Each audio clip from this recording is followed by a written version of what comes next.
Me. Yeah, Meg said she was running about 15 late. Yeah. She sent the message. Hot Springs. Hot Where would he Springs, what go? she said. Oh, she in Hot Springs? Yeah, she said she was coming back from Hot Springs, said she was about 15 late. All Yeah, right. there's a lot of traffic. Good evening. Thanks for everybody being here. Chief, Mr. Finkenberg. You come Fine. close. I know it. I've said it before, Mr. Finkenberg. So, Diversity Advisory Council. So I'll call the meeting to order. It's 5:35. And so we will get started. Did everybody have an opportunity to read the minutes from our previous meeting? Yes. All right, so can I have a motion to approve those? I have a motion.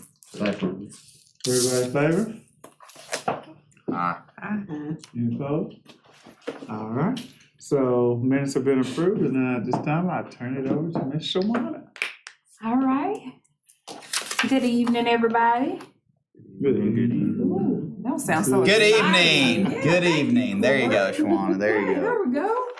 So, what we'll do is we'll start off with just kind of, I'm sure some of you all are already familiar with each other, but we can do a short introduction of the council. And I guess Ralph, we'll start with you and go this way. You don't want to save the best for last? Are you That's why ready to you go- laugh, ready to go man. first? No, y'all go first. You said the best save the I can't wait. He's the boss man. Corey Parks, been on here, I guess, since it started, right? Yes. A year. It's only been a It feels like 75 years. It's It's not a all year right. now, a little over a year. It's weird because I know y'all, so it's Corey Parks. Danielle Henry, been on as long as Corey. I started us off awkward, I'm sorry. Right. So looking forward to hearing what you all have to say. I am Jacqueline Galt. I'm considered the new kid on the block. I've been here 2 months.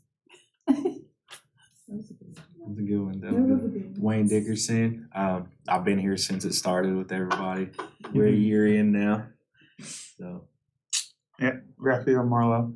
I think I've been here before Corey, because I think my interview was here before his. And I was There you go. first. But yeah, and we're just happy to be here and learn. Okay, and so what we'll do is we're gonna open up with Mr.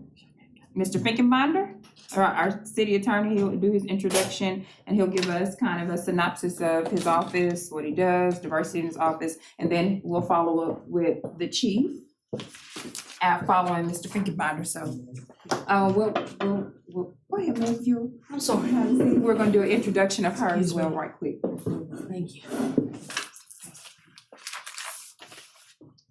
You quick your name. Just my name. Yeah, or you quick intro of yourself. She's the new kid on the block too. I'm new to the Diversity Council. My name is Meg Hawkins. Pretty familiar with what you guys do. In fact, I was just a recent graduate of the Cali 2021 class, and we Okay.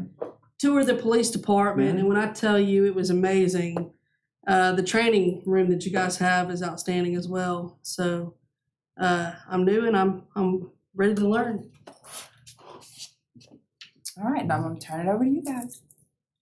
All right, so I'm not sure how I got put into first place, but I think You're on the piece of paper before me. I think the chief had said, we need to have some fingerprint analysis done on this, see if the chief's fingerprints aren't on this. So The mayor was first, but he's not here yet, so. I'm Charles Finkenbinder. I'm the city attorney, and a little bit about what the city attorney does in addition to playing a lot of golf. Just kidding, I actually don't play golf at all. But that's usually the first image that pops into people's heads when you say city attorney, right? They think mayor, city attorney, maybe the chief out on the golf course somewhere. That never happens. It'd be a lot more fun, but I wish it would. yeah.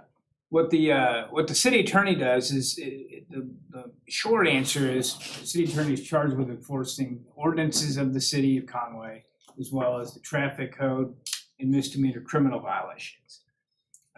And so there's kind of two pieces or two sides of the city attorney responsibilities. One is to enforce the law in the district court, which is down on Parkway Street. And then the other is to provide legal advice to the mayor, to the city council, to the different department heads, to boards and commissions when they have legal questions about procedure or the applicability of some law. So there's a civil side of it and there's a criminal side of it. The civil side also includes, and if y'all could just really try to stay awake, I'll promise I'm almost done. It's got to get better. The chief is next. I think that's why they put me first. So we'll start to slowly fall asleep, and then the chief will wake you back up. The other thing the city attorney's office does is negotiate contracts for the city, handles land acquisition, things of that nature. So getting back to the criminal side of it, we enforce all the ordinances of the city of Conway. So a couple of examples of those would be public nuisance ordinances, dog ordinance, things of that nature, nuisance ordinance. People have an unkempt piece of property with refrigerators out in the front yard. We would handle those cases. And then traffic violations. So any traffic violation committed inside the city limits of Conway, not on the interstate, in the city limits, we would prosecute those. And that could be anything from a parking violation or a seatbelt all the way up to driving while impaired. So it really literally runs that whole gamut. In addition, the other crimes that we're charged with prosecuting would be things such as domestic battery, if it's a misdemeanor offense. And just to stop there, felony criminal offenses are prosecuted by the prosecuting attorney.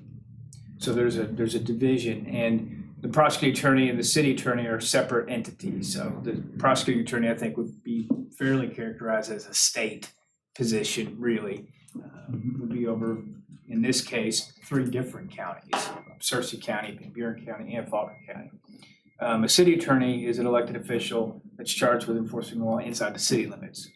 So, but a lot of the laws that the city attorney's office enforces does have a direct impact on the health, safety, and welfare and ability to just peacefully go about life of all citizens that live here, like battery, like harassment, like harassing communications, theft of property, if it's a misdemeanor, and driving while impaired, and reckless driving, just to give you some examples of the impact that these offenses have on everybody who lives here. Anybody in this room who drives has probably seen one of the offenses that I've described on the way here, right? And so what we try to do in Conway is to be proactive. One thing that we want to emphasize is we don't want to be one of these cities that waits around until something really bad happens before we act. An example of that would be school bus safety. There are laws about not passing a stop school bus when it is picking up or letting off kids. And so, as a lot of you are probably aware, and these tragedies happen.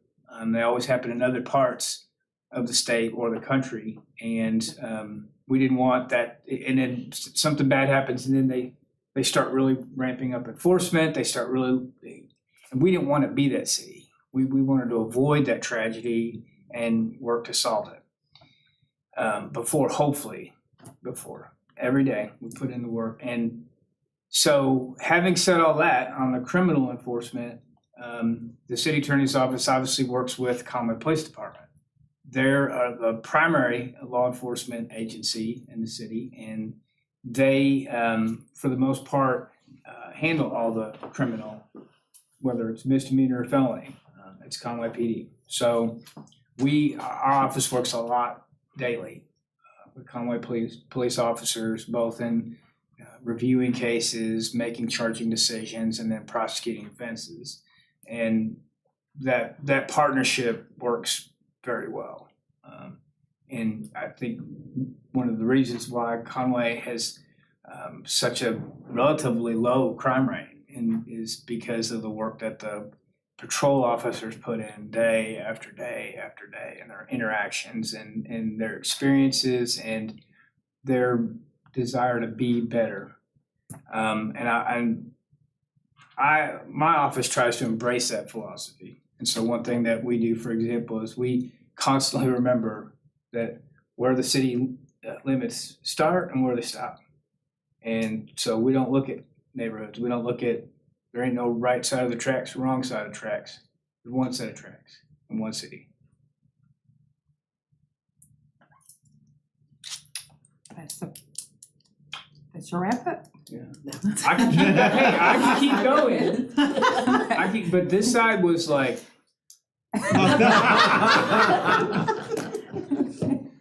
we'll go ahead with the chief and then we'll open it up for questions. As she said, my name's William Tapley. I actually started with Conway Police Department back in 1996, so I've been around for a little while. I spent a couple years on patrol.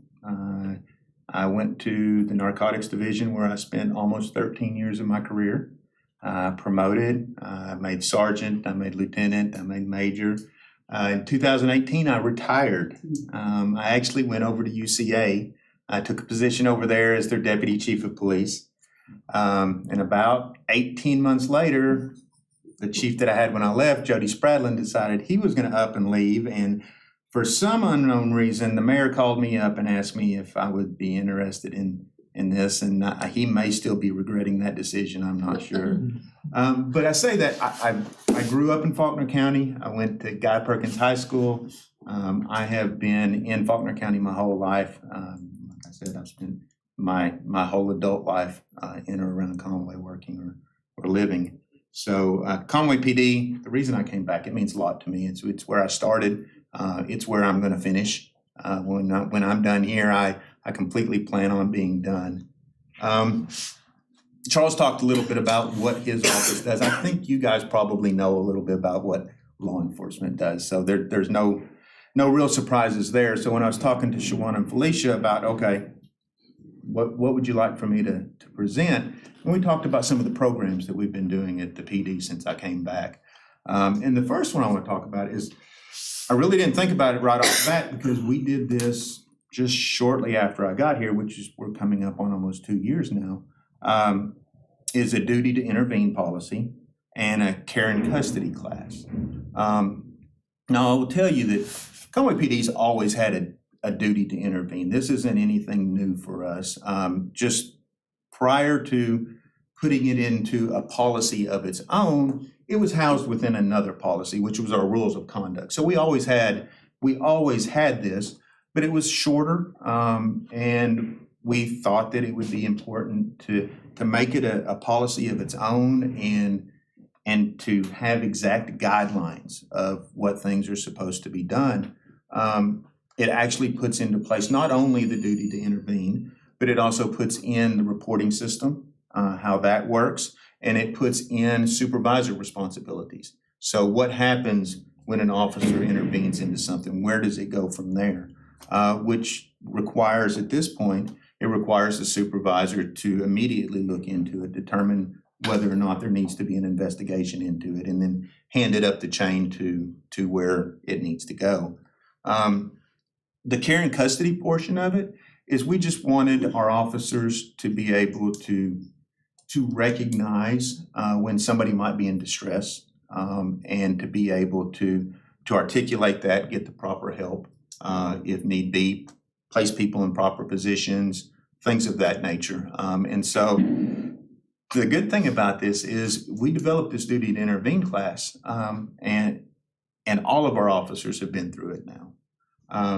But after it was developed by Lieutenant Glenn Cooper in our training division, he actually started going around to different departments around the state and putting this class on for them. Because it's not just about Conway Police Department, it's about law enforcement as a whole. Since he started doing that, he's been giving his PowerPoint out. That way they can teach it to all of their officers. Criminal Justice Institute, which is the primary law enforcement training agency here in the state, has picked it up. And now they're training law enforcement across the state. So that's one thing we're really proud of that we've done in the last year and a half, 2 years.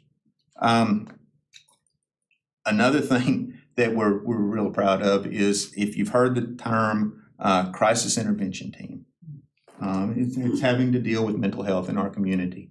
And it's really become a well-known term over the last several years because, as we all know, mental health has come to the forefront of law enforcement over the last several years. And I'll tell you up front, I don't know that law enforcement is necessarily the greatest place for mental health to land. We seem to be a catch-all for a lot of things. But in the absence of anybody else stepping up, we are. We are trying to train our officers, put programs in place that will help those with mental health issues in our community. And one of these things is the critical, or the crisis intervention team. The state mandates that a portion of a department, dependent on size, receives this training. And we were trying to get more and more of our officers trained on this. And what we found was COVID. There's very few people that train this within the state. So we were having a very difficult time in getting officers into this training, even though we felt it was very important. So what we did last year, we sent one of our people to Utah, and he actually became an instructor. So now, not only are we teaching our own officers, once again, we are stepping out there and we're teaching other officers from other agencies across the state. We want to be a resource as a department for other departments. We're lucky we have a very strong community that supports us. And we have a lot of things that other departments don't have. And it just has to do with size and money and everything else. And if we can help those receive the training and the education that we are enabled, I think that, again, we make law enforcement as a whole in our whole state better, and that's one of our goals. One of the things that I'm most proud of is recently we have been given a federal grant. It's a matching grant, and it's for mental health. The proposal was put forth by the same person that we sent to the crisis intervention training. And we just received it, I think, in December. It's, I think, between the matching part and the city's part, it's about a $750,000 grant, which is huge. This is going to enable us to actually put together a co-responder program.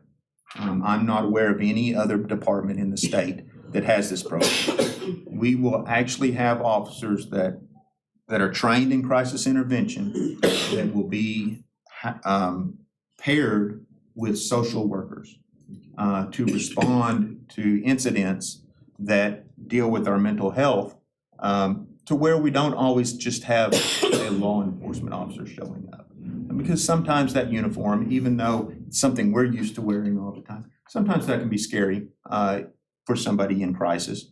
And this is a way not only that on the front end, when we go to scene, it's a better way for us to take care of it, but it's also going to enable us to follow up. In other words, identify resources that an individual might need, be able to come back to them and ensure that they are getting those things. And it's a safety thing. I think it will be much more safe for all of those involved. So we're really looking forward to that. As anything you start, we're having a little bit of trouble getting it off the ground, but we're looking at maybe actually having people in positions. Our hope is by August to put this in. It's a 3-year grant. I will tell you kind of the way I started out with this, and the fact that I'm not sure law enforcement is the best place for this. This grant is for a 3-year period. We're hoping that sometime in this 3-year period that somebody else in the community picks this up and starts running with it, because the need is only growing. The number of mental health calls that we've had just keep going up and going up and going up. And we want to do this not only for those in crisis, but we also want to do this for our officers, because a 40-hour class on crisis intervention, we all can agree, does not necessarily prepare somebody for what they're going to find out there on the street. And so I think this program is exactly where we need to be right now, but I do have hopes of it moving forward in the future. Okay.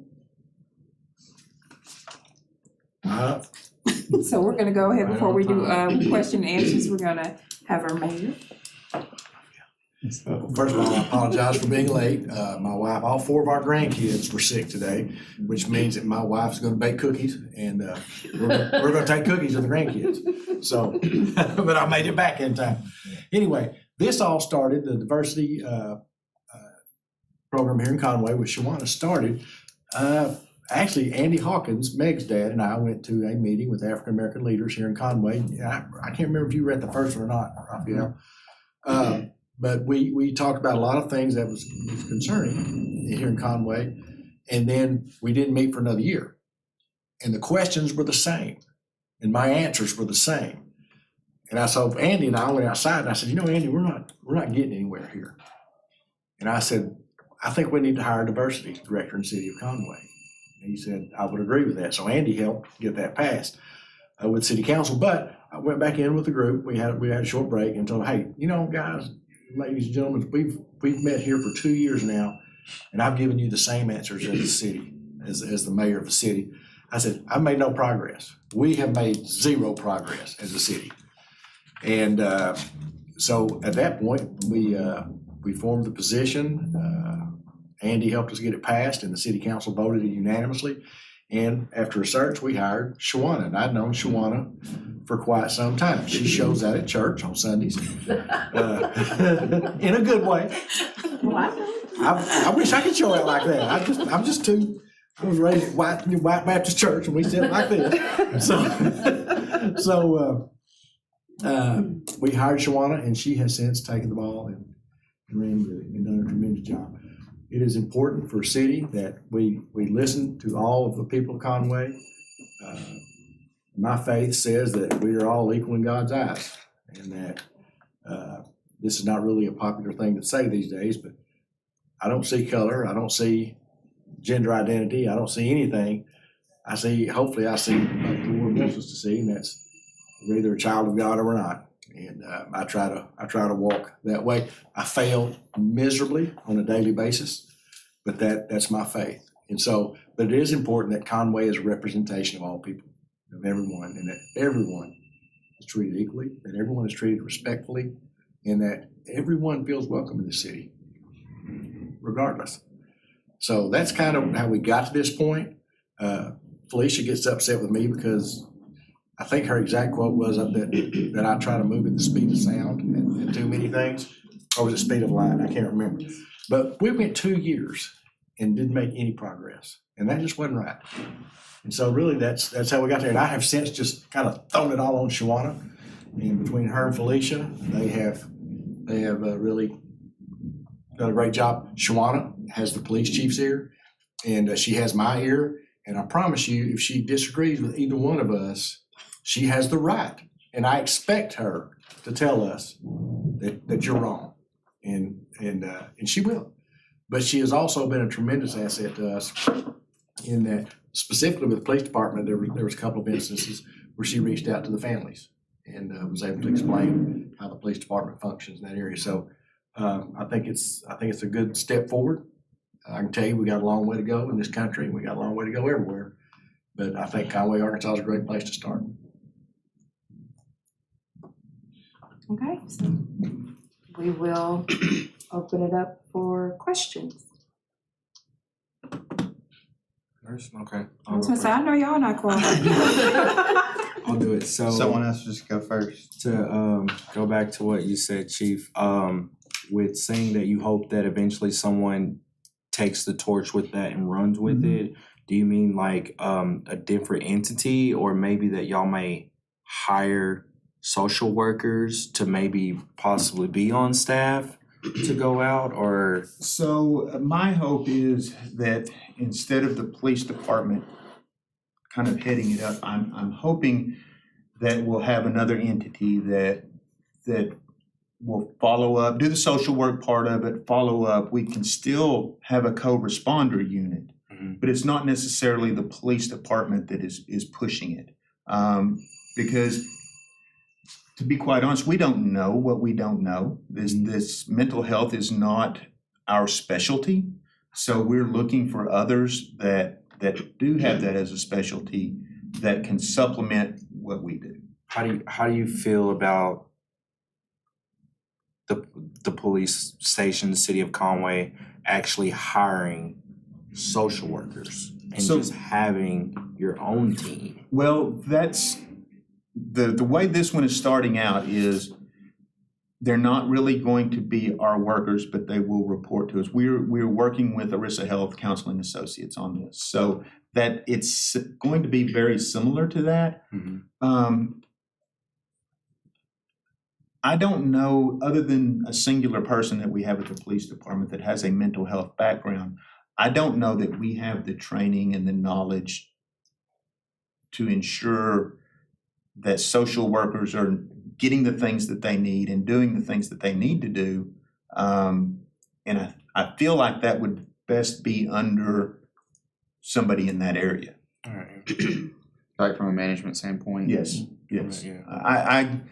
I don't know what I don't know, and I can't look into the future with social work or mental health and say, these are the things we're gonna need 3, 4, 5 years from now. I'm reacting based on what we're doing at the current time, and I really feel like you have to have that view into the future to keep the program moving forward. If not, it's eventually gonna fail.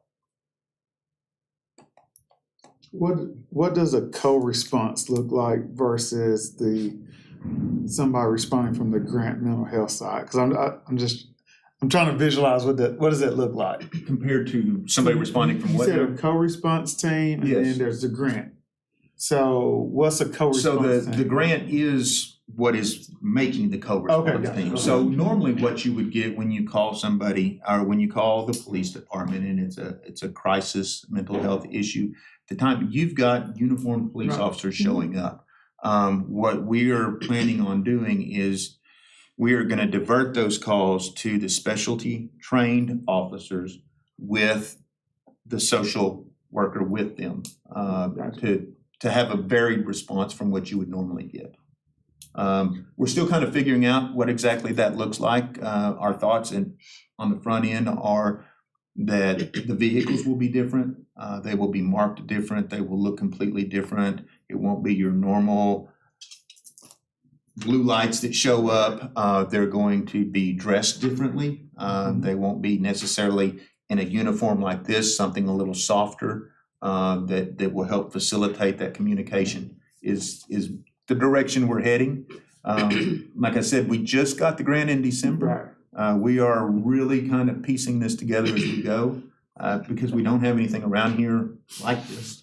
So we're moving forward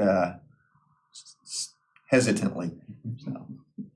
Well, I just had a comment. I think, being that I am a social worker, I think that is a great idea. Not only for mental health, but for people with disabilities as well. Sure. It's just a whole different world that goes on with people in those populations. And I just think that's a good idea. Even as you said, just regular clothing, just little things that you can do to appear more helpful or friendly or non-threatening. Because, people with disabilities, they kind of feel like, the police, depending on what they know or what they have been taught, they could think that that's threatening, So I just love that idea. I just love that idea. I think the ability to identify resources within our community and to present those to somebody, and then to be able to come back and follow up at a later date, because if you present those resources but then you walk away, and they don't take advantage of them, maybe they don't have the ability to take advantage of them at that point. At some point in time, you're going to be out there again doing the exact same thing. So that's what we're trying to get away from. I want to piggyback off what both of you have talked about, which is how grateful I am that Conway as a whole is taking a closer look into mental health. And excuse me, I promise I'm not sick. I'm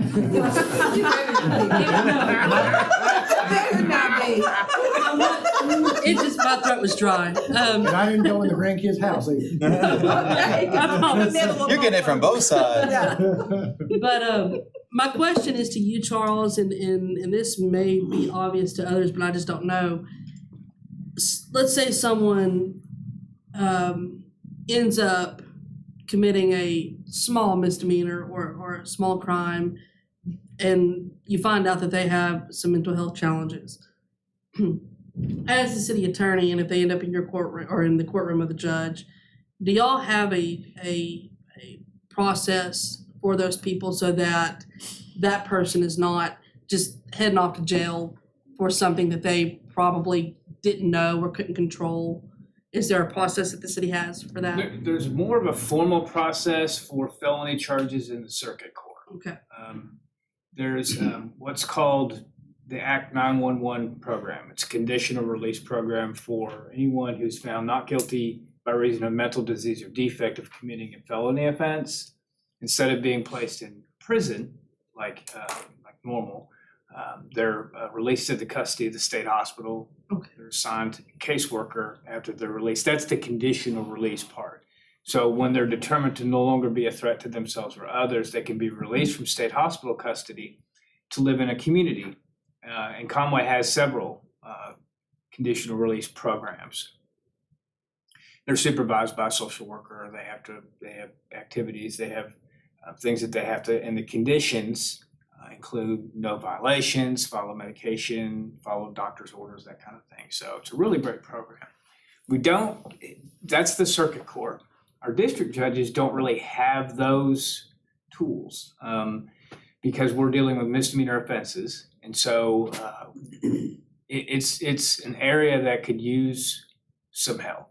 Our district judges across the state could definitely use some help when it comes to that, because none of our judges want to see a mentally ill person, and they won't put a mentally ill person, not in Conway, in jail for committing offense if they're not guilty by reason of mental disease or defect. One thing our district judges can do is order mental evaluations to determine that, to determine whether they're fit to proceed and whether they understood the criminality of their conduct at the time. So the district courts can do that, but I would like to see the state put more resources in district court hands to address those issues. A lot of times, if the issues, in my opinion, were addressed at the district court level, maybe it wouldn't get up to the circuit court level. And it really shouldn't be. I mean, we get sometimes a lot of advance warning, but without a lot of options to treat. Thank you.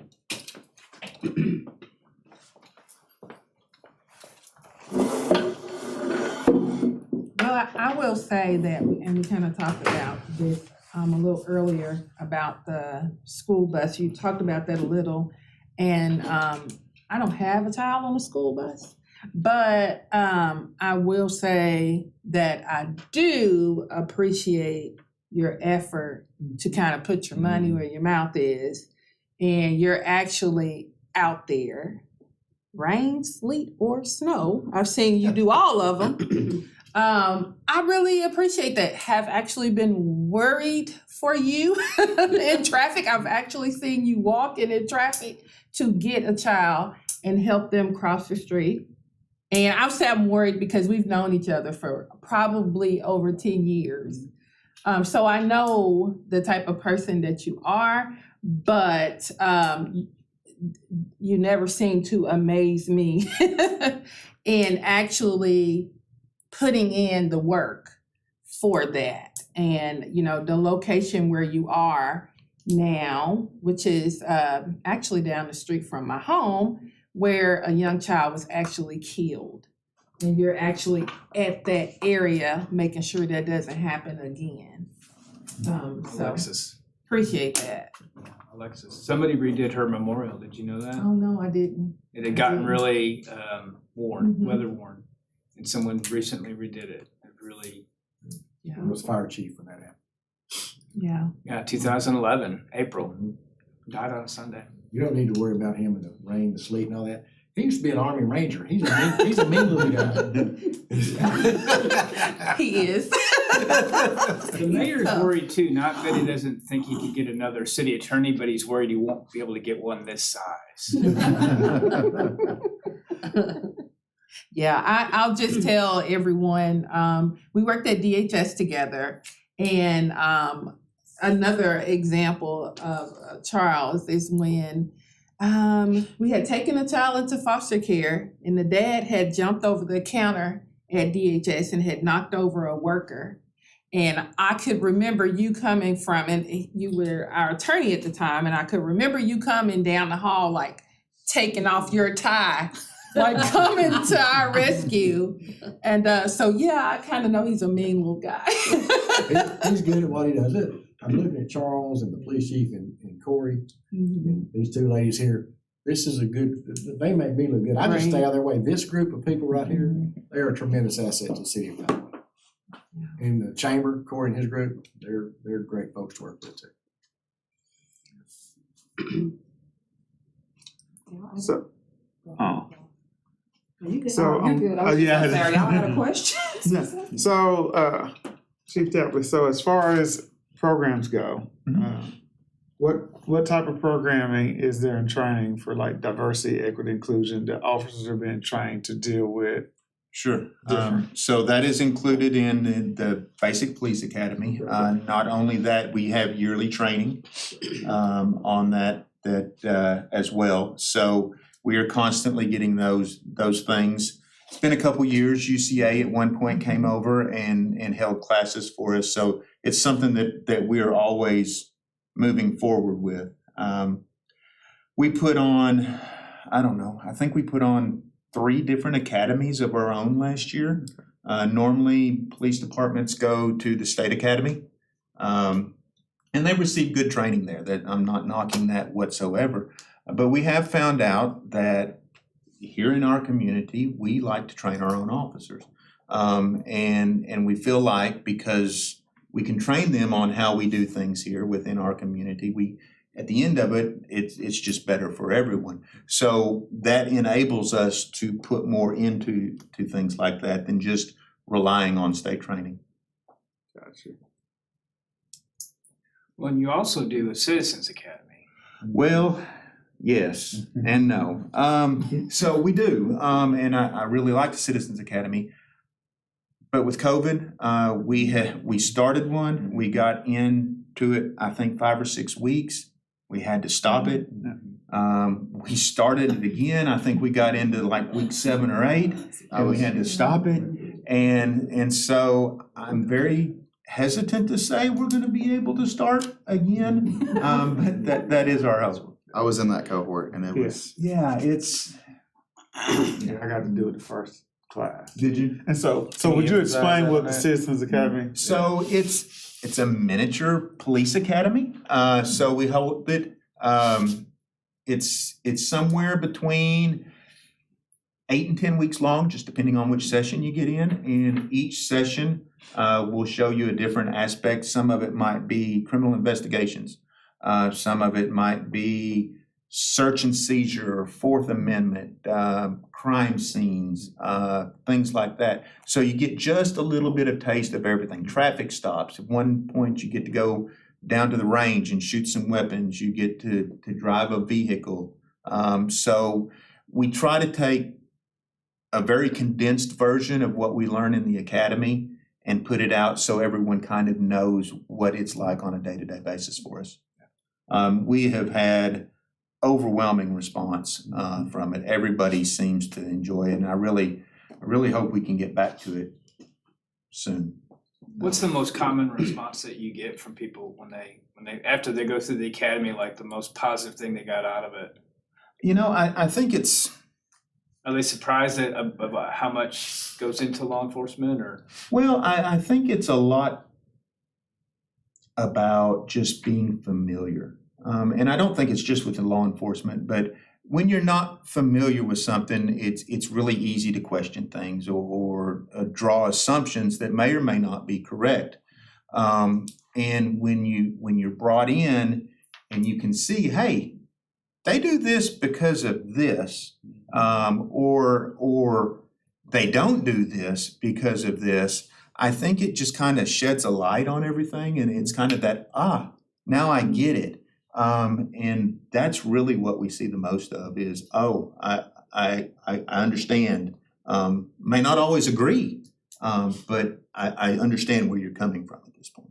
I bet that goes both ways too, but the officers. It does, learn a lot. it does. And the academy, our Citizens Police Academy, much like our other academy, it's put on by our officers. We have the people that specialize in certain things, and they come in and they teach those things. And so everybody becomes a little more familiar with everybody else. We had a meeting the other day, and I said it then, I'll say it again. It's really all about relationships. I mean, I think that's what it's all about, regardless of whether we're talking about law enforcement or anything else. It's about relationships, and it helps build relationships.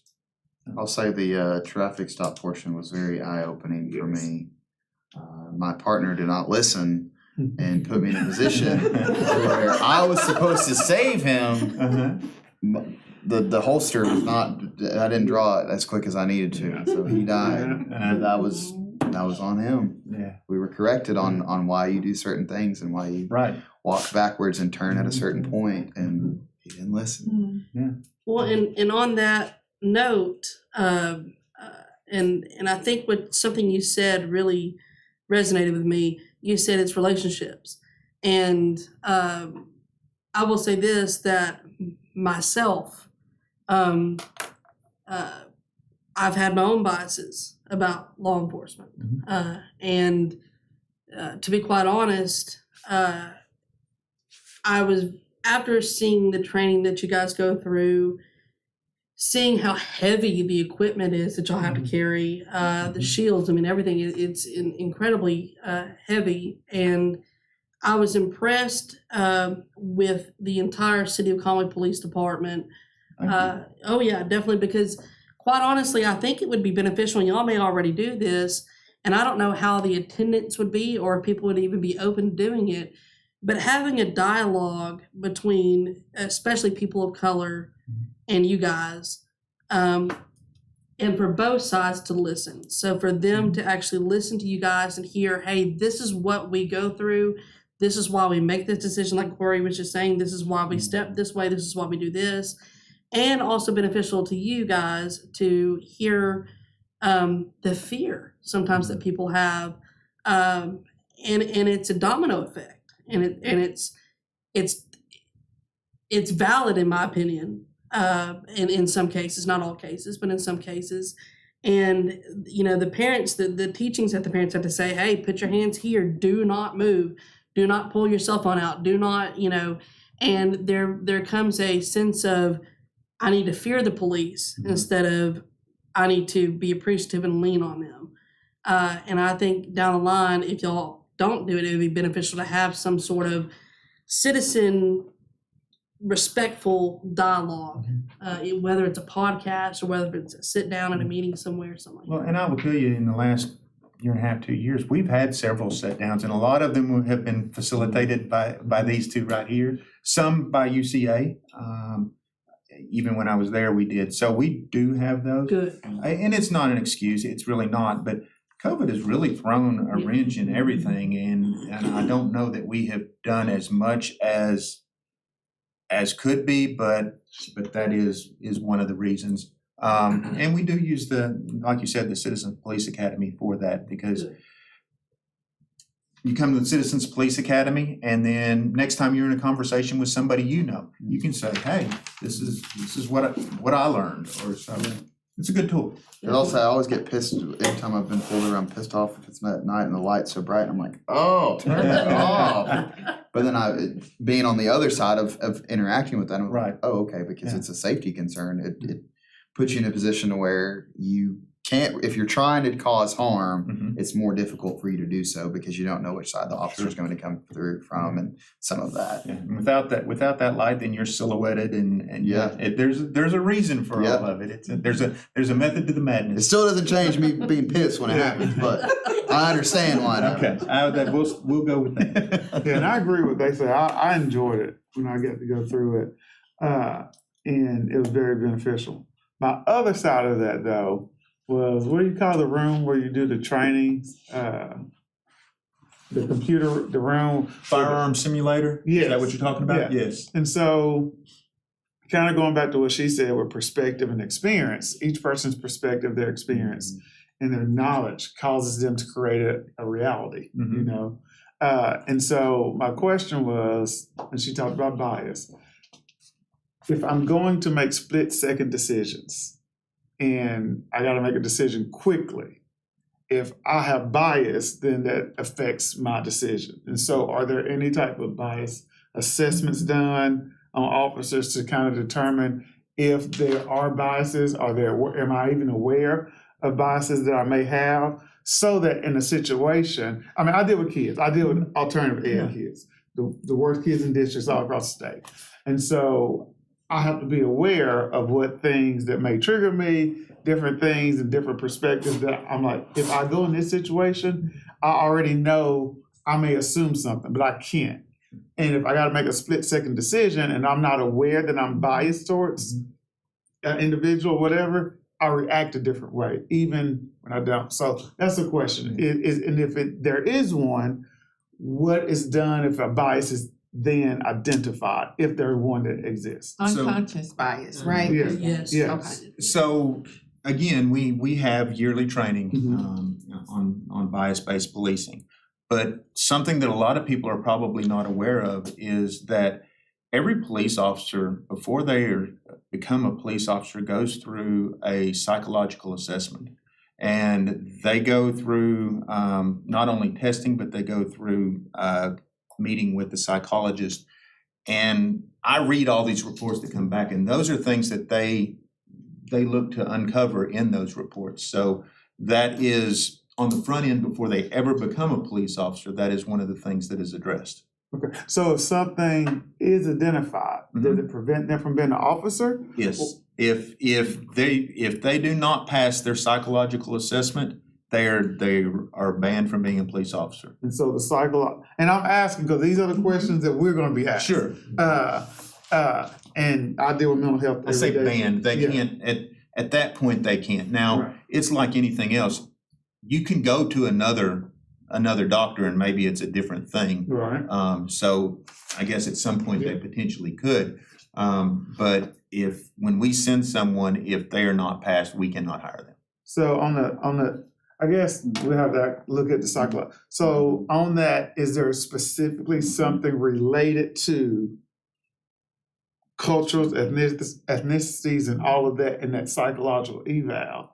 You know, because when we drill down to it, it's going to come down to, race and all this stuff. So if there's anything in that eval that identifies whether a person is more biased towards a certain culture or race, any of that, and if so, does it prevent them or not? And then if it doesn't prevent them, what is then done to make them conscious of that bias and work through that? So in those immediate situations where I got to make a decision quickly, Right. How can I prevent from making that wrong decision? Sure. So I can tell you from the report I get back on these, those things are looked into by our psychologist. Okay. And if those things are found, then the psychologist would not pass them. So if they're not passed, then they can't get hired. So there's not a question of if they're found and it's an issue, what do you do to fix it? Because at that point, they don't pass the examination and they don't get hired. Now, once they pass the examination, that's when we have the continual training, not only what you get in the academy, but on a yearly basis, we have training on bias, implicit bias, things of that nature. So we keep that going throughout. Question, Chief. I'm gonna go back to the citizenship. Sure. You guys have something for, it seems like the adults. True story, I have a 7-year-old and 8-year-old granddaughter, terrified of the police. Literally, they see lights, they start crying. That's because of the time that we're living in. What does the city offer? Do y'all go to school? Anything for a mind, 7 and 8 again, that might help Well, one of the to biggest take care of the programs, fear? one of the biggest programs that I think we have is absolutely that. It's our SRO program.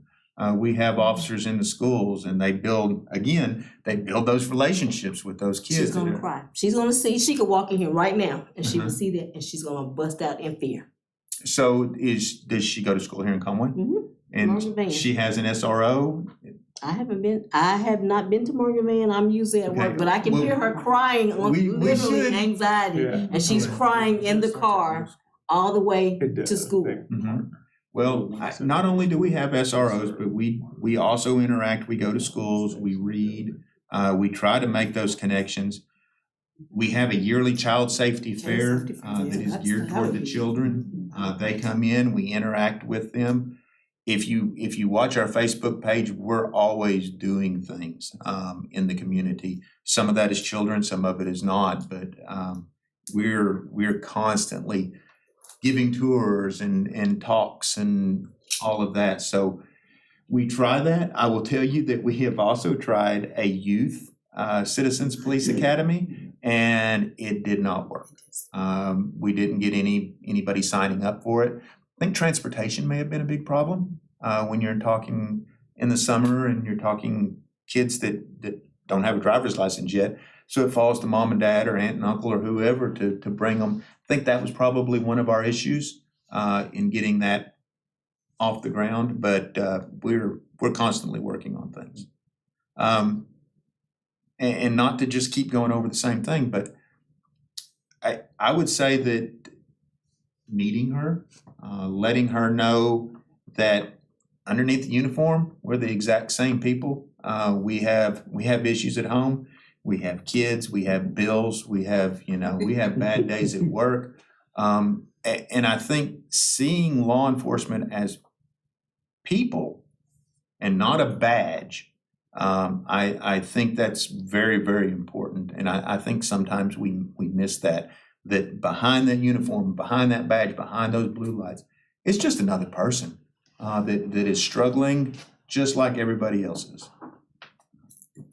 Yeah, and I can speak to that because when I first started the ALEs here, I used to work with the SROs all the time, and they would come, and my ALE kids, most of them had interacted with law enforcement, and so we used to do classes. They would come, not classes per se, but they'll come spend 20 minutes with the kids, talking to them just to try to build a better relationship. And I can speak to all your SROs.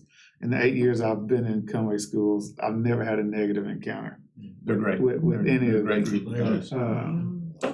But that has been helpful. I think at the elementaries, there's not one stationed, but I just went blank on Joey Slade. Sladen's at Carl Stewart, which would serve over there, but that's something, I think the admin in the building could work on as well.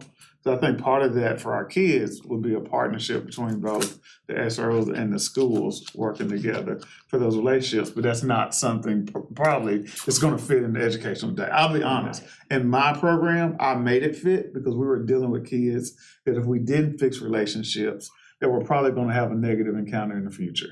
And so it was worthwhile to invest the time to try to build that rapport to let them at least see, because it's all about perspective. So if I can give you new experiences that are positive encounters with the officer, then now when I engage, then I won't automatically think that I got this bias and that's how I'm going. Now I have new information to help me filter to hit a pause button and say, I've had some positive interactions.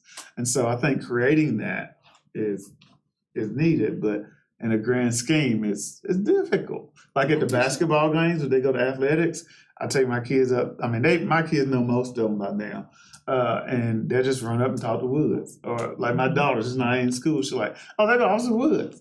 Or whatever. When we pass through the school, and so doing little stuff, little interactions like that is, I think, a way to even from the car be like, waving is a way to help. But just each positive experience helps kind of negate a negative perspective that they had. And it just takes time. Honestly. Do they not have that day at school no more?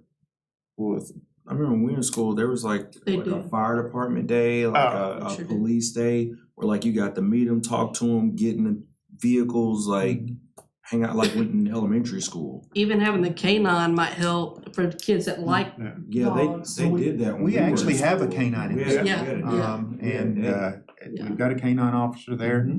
And what you're talking about is we have them split between schools. We don't have them in every elementary, but they're stationed either at the junior high, the high school, or the middle school, and then they have a secondary school that they also go to. And I know the school would love to have more people. We would love to have enough people to be able to supply that, but I still think that our SRO program is phenomenal. Yeah, it's- I agree. And I've lived in Conway my whole life, and I'll be quite honest, Conway PD has not always been top notch. I think Tab brought in Randall Aragon as an agent of change. I think you started seeing a change in officers. Now, you did. And from there, it went from Jody Spradlin into now Chief Tapley. Those officers from back prior to Randall's time have either left law enforcement or they've retired. The folks that Tap has brought up, and they have such a tremendous attitude towards the community as a whole. And so talking about your 7, 8-year-old, I can probably see that from the history of years ago. And there are bad officers and there are bad firemen, there's bad sanitation workers, and a few bad apples always spoil a whole bunch. But I've had a chance to work with these guys now for quite some time, and they are some of the most caring individuals that I've ever had a chance to work with. And I don't get to see them like Tapley does, but you have a chief that stays on top of this. He holds them to a very high standard. You know, we've got a very good group of officers, and that is I won't take credit for that. We had 2 very good chiefs before me. AJ Gary, Jody Spradlin are phenomenal people, not only chief of police, but in just people. And they have built this department into what it is. And they deserve the credit for this. I failed to mention AJ, I think. They've had some great chiefs here lately. But I do understand. You have a question? Yeah, I wanted to speak to something you said earlier. I'm sorry for being tardy too, but Tell them who you are. yeah, I'm Jalen Hughes. Just happy to be here as well. He drives from Pine Bluff. Yeah. Oh, wow. I've always been Pine Bluff, or Pine Bluff. That afternoon traffic coming into Conway is always good, right? Yeah. But no, you mentioned something. You talked about relationships, and I think the whole point of this is to try to figure out some way where we can mend those relationships. Mm-hmm. So in that process, do you guys have something that focuses on the recruitment of minorities? And I'm not sure if you guys have already spoken on this or not, but in minorities into Conway Police Department to maybe help bridge some of those gaps? So I'll be honest with you, right now we're focusing on recruitment of anybody that we can get at this point. Recruitment is at an all-time low. When I started, we would have a recruitment test and we would have like 100 people. And now we will test for a week and get like 15. So recruitment is very hard regardless. Do we have anything specifically? No, we don't. What we do, however, is we work with UCA. They have a police and society class. We're in there every year with them, helping instruct. People are riding along with us. They're taking mock tests, mock physical agility tests, things of that nature. And so we're getting a very diverse group that we're recruiting through UCA. Also, we have, even outside that, we have a ride-along program.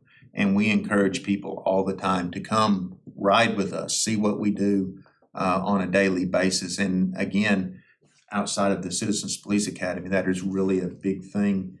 Not only seeing what we do, but you're actually in the car with somebody for several hours and gives you the opportunity to realize, again, this is just another person. They're going through the same things we are. So I did the ride along. I did it with Sullivan Taylor. yeah, So she's no longer with us, but yes. yeah.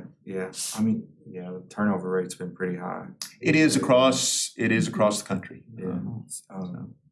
Do y'all have like some kind of way for people who do take your test when they don't pass to find out why, or is it other than being a flat no or yes? No, it's just a flat no. Now, one thing that we do that is different than what it used to be, we're testing on such a regular basis. It is almost monthly now. They can turn around and take the test again.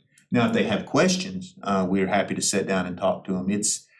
Our test is, it's not your normal A, B, C, D, multiple choice. I've taken It's so it's a scenario-based test. It actually puts people in situations that they might see on the street, and it takes that and it judges their responses, and it gives us a whole metric of different things, potential biases, things like that we can look at through that hiring process. So that's one of the reasons we use that test. 4 hours is a long time for a test, isn't it? Yeah, it was pretty pretty long. Yeah. Now, the bad part is I think I took a test very similar to that every time I promoted. So, so it takes like 5 of them. Yeah. Not much fun. The retention of officers has been a problem nationwide. TAP lost a lot of them to, I call him TAP, I'm sorry, Chief Tapley. He lost a number of folks to retirements, but other folks to other agencies, and also officers who just wanted to get out of law enforcement. He worked with our office, and I think about the average raise that we've given officers in the last 18 months is about $14,000 annually. That has helped with retention. It's a tough job. It is a tough job. You don't realize how tough it is till you see what those guys, what those men and women put up with. Yeah, I did one ride along, and it was enough for me. I know a few. I guess before y'all did the raise, I know quite a few took off to Little Rock. I mean, because for 20 minutes down the road to go to North Little Rock and getting 10 to 12,000 bump. I mean, it's pretty easy math. Yeah, I was gonna say, there's absolutely more to this. I mean, job. I know there's more being there, But with that said, we've been working on it for the past year and a half. I know we've had talks. We are still moving forward. I think we've done great things, and I think we're still moving forward. So It's a Split, give me 50 more to go. the split second decisions are the things that are, wow, they had to make that split second decision. That's tough. But hopefully, I think we've got a lot of the retention problem answered. Good. One final question before we wrap up this portion. I'll take it.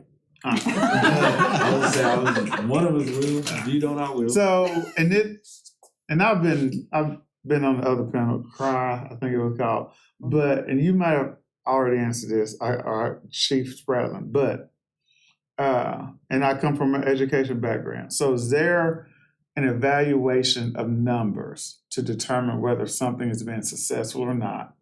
And if it's not, is there targeted PD to improve that?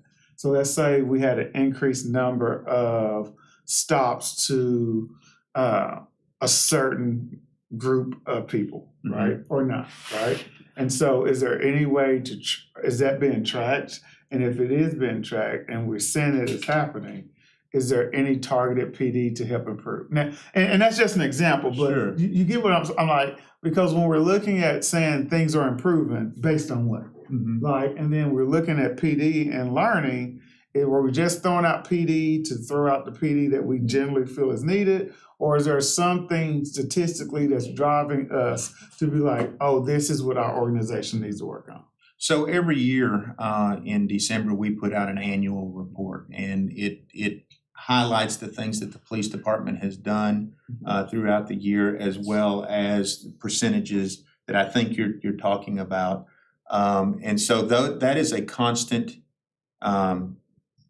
view that we're looking at. In addition to that, we are also a nationally accredited police department. So it's not just that we are looking at these things. We have a national accreditation that comes in. As a matter of fact, we just finished. Basically what happens is they come in yearly and do a very small audit of us, and then every 4 years they come in and they do a huge audit of us. Last year we finished the big audit. We just finished the one for this year, and our PD has passed every single one of them. So that is something that we are keeping a constant eye on. And again, that's not something I can take credit for. AJ Gary put this into place. I think Randall started the accreditation. He started it, and we finally got accredited under AJ. So What was that's the name of that? I can't remember. Kalia. Yeah, Kalia, okay. Where's Okay. the one y'all did last year? Where are those people out of? I don't remember. So they're out of everywhere. I got a call for that one. Okay. Last year. So they bring in assessors from other departments from across the nation. I think one was in the northern US and maybe one was northwest last year. So, and when they turn around and do it again, we will receive someone else. You're not gonna get the same assessor every single time. As a matter of fact, I don't think you get them at all the same.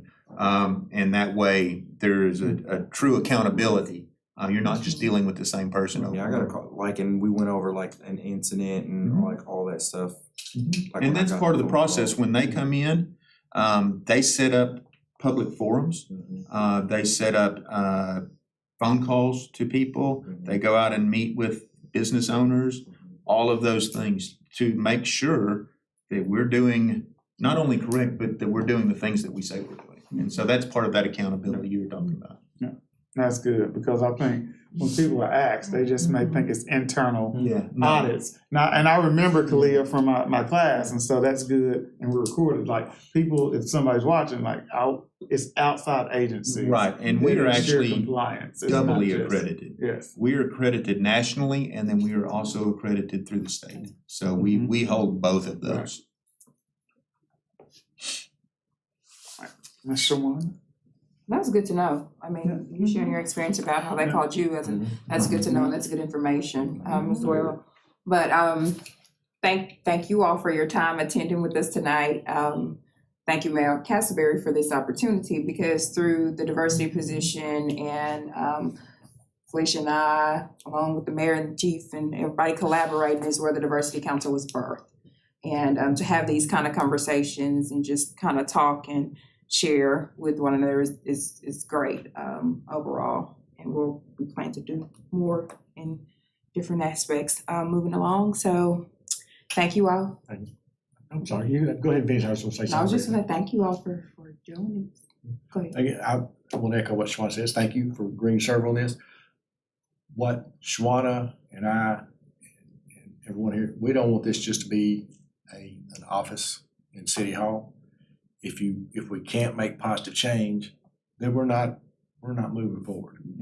So that's what I really want to see come from this group, is not just Conway's got a diversity officer. You're here to make change and to let us know what we need to do different and how we need to do it different. So I appreciate you being on here too. Tell Andy I appreciate him helping me get here. Thank you, yes. Thank you. Thank you all. I'm gonna run to the Oak Street Corridor meeting. Well, and if you guys don't have anything else to share, you're good to go. We're gonna Thank y'all. have. Thank y'all. Thank Appreciate you. Thank you. Thank you so much.